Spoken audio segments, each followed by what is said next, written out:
New at 10, denied lunch because he couldn't read the menu. That's what a disabled man is telling us tonight about his experience at a Denver fast food joint, and only on 7 News. Russell Haythorne is live. Russell, he thinks the cashier was having a little fun at his expense.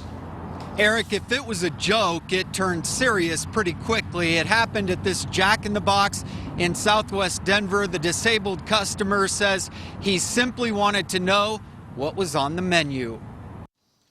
Mark Lasser is good-natured about life's awkward encounters. Look, I get most of the world's not blind, so most of the world's not going to know how to deal with people with disabilities. But he says his encounter at the counter of this Jack in the Box was just rude. I can't read it, with my eyes. He asked the cashier if there were any new items on the menu and got no response. I asked again and she said, "These right here." Mark figured out she was pointing. And so I held up the cane and I said, "Do you know what this is?" And she said, "Yeah, that's a cane that you use because you're blind."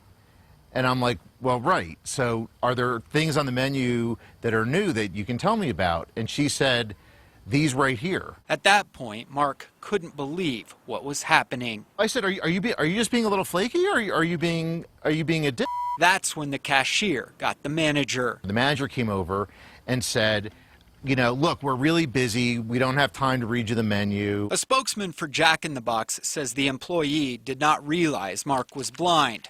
Mark has only been blind for about a year now. The abbreviation is NAION. It's non-arteritic ischemic optic neuropathy. He says the cashier absolutely knew. Didn't want to be inconvenienced by having to read the menu.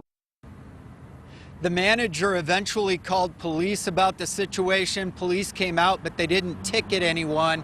A spokesperson for Jack in the Box told us tonight, quote, "We routinely and absolutely do whatever we can to serve guests with disabilities." Mark Lasser plans to file a complaint with the ADA. Live in Denver, Russell Haythorne, 7 News.